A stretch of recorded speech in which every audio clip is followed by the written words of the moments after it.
السلام علیکم ناظرین، 3 مئی 1995 کا دن جب امریکی بحریہ اور فضائیہ کے غرور کو پاکستان کے شاہینوں نے خاک میں ملا دیا۔ پاکستان ایئر فورس کا ایسا انوکھا کارنامہ جس نے پوری دنیا کو حیران کر دیا۔ وہ کارنامہ کیا تھا، اس پر بات کرنے سے پہلے چینل پر نئے آنے والے دوستوں سے گزارش ہے کہ ہمارے چینل کو سبسکرائب کر لیں اور بیل آئیکن کو بھی دبا لیں اور ویڈیو کو لائک اور شیئر بھی ضرور کیجیے گا۔ دوستو، 1995 عیسوی پاکستان اور امریکہ کے درمیان انسپائرڈ الرٹس کے نام سے مشترکہ مشقیں شروع ہوئیں، جس میں دونوں ممالک کی بری، بحری اور فضائی افواج نے حصہ لیا۔ دوستو، جنگی مشقوں کے آخری مراحل میں فضا سے سمندر میں حملوں کے مقابلوں کا انعقاد ہوا، جس میں پاکستان ایئر فورس کو ٹاسک دیا گیا کہ انہیں سمندر میں موجود امریکی بحری بیڑے ابراہم لنکن کے انتہائی قریب جا کر اس پر حملہ کر کے بحری بیڑے کو مصنوعی طور پر تباہ کرنا ہے، جبکہ دوسری طرف امریکی بحری بیڑے پر موجود امریکی ایئر فورس کو یہ ہدف دیا گیا کہ انہیں ہوا میں موجود پاکستانی ہوا بازوں کو بحری بیڑے تک پہنچنے سے روکنا ہے، تاکہ بیڑے پر موجود جدید امریکی طیارے اڑان بھر کر پاکستانی طیاروں کو ہوا میں ہی دبوچ لیں۔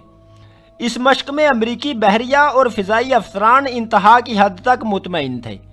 ان کے اعتماد کی وجہ امریکی بحری بیڑے پر موجود دنیا کا سب سے بہترین اور جدید ریڈار سسٹم تھا۔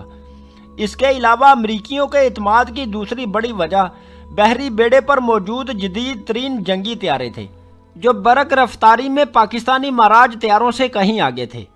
ناظرین، دوسری طرف پاکستان کے ایک فضائی اڈے کا منظر، جہاں پاکستان کے فضائی نگرانوں سے اس مشکل ترین مشن پر جانے کے لیے پوچھا گیا،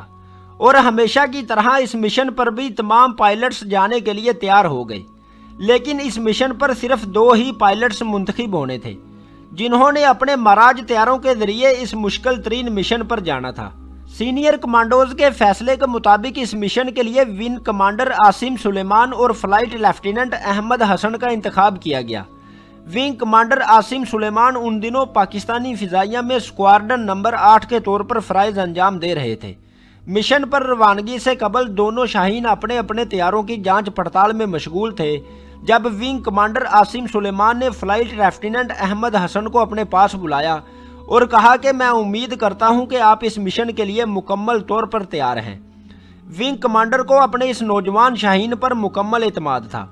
کیونکہ اس دن انہوں نے اپنی زندگی کا ایک انتہائی اہم اور انوکھا فیصلہ کرنا تھا، جو آج تک کی فضائی تاریخ میں نہیں ہوا تھا، اور اس کے ساتھ ساتھ پاکستان کی عزت کا بھی سوال تھا۔ عاصم سلیمان نے اپنے اس فیصلے سے احمد حسن کو آگاہ نہیں کیا اور فیصلہ کیا کہ یہ ہدایات سفر پر روانہ ہونے کے بعد طیارے کے وائرلیس کے ذریعے احمد حسن تک پہنچاؤں گا، اور چند لمحوں بعد دونوں شاہین اپنے مہاراج طیاروں کے کاکپٹ میں موجود تھے اور ان کے طیاروں نے نعرہ تکبیر کی صداؤں کی گونج میں ہوا میں اڑان بھری۔ دوسری طرف امریکی بیڑے پر موجود تمام بحری اور فضائی افسران بڑے اطمینان سے پاکستانی طیاروں کا انتظار کر رہے تھے کہ جیسے ہی پاکستانی طیاروں کی ریڈار پر نشاندہی ہوگی، ان کے جدید ترین F-14 طیارے اڑان بھر کر پاکستانی مہاراج طیاروں کو دبوچ لیں گے۔ تمام امریکی افسران ریڈار روم میں موجود تھے، اور جبکہ امریکی پائلٹس طیاروں میں تیار بیٹھے اگلے حکم کا انتظار کر رہے تھے، دونوں پاکستانی شاہین اپنے طیاروں کو ہدف کی جانب لے جا رہے تھے، اور اچانک فلائٹ لیفٹیننٹ احمد حسن کو طیارے کی وائرلیس پر اپنے لیڈر یعنی عاصم سلیمان کا ایک انوکھا حکم سنائی دیا، جس کے فوراً بعد دونوں طیارے بجلی کی سی تیزی سے نیچے زمین کی طرف آنا شروع ہو گئے۔ امریکی بحری بیڑے پر اس وقت سناٹا چھا گیا جب پاکستان کے دونوں شاہینوں نے امریکیوں کو حرکت کا بھی موقع نہ دیا، اور امریکی بیڑے کی بلائی سطح سے بھی نیچے سمندر سے محض چند فٹ کی اونچائی سے اپنے مہاراج طیارے برق رفتاری سے فضا میں بلند کیے اور امریکی بحری بیڑے کو مصنوعی طور پر اپنے ہدف کا نشانہ بنایا۔ دوستو، یہ منظر دیکھ کر امریکی حیران رہ گئے اور امریکی افسران ایک دوسرے کا منہ دیکھ رہے تھے۔ سبھی پر ایک صدمہ سا چھا گیا تھا۔ امریکی سوچ رہے تھے کہ ایسا کیسے ممکن ہوا کہ پاکستانی طیارے جدید ترین ریڈار پر آئے بغیر ہی بیڑے کے اوپر سے کیسے گزر گئے اور ان کو حرکت کا بھی موقع نہیں دیا۔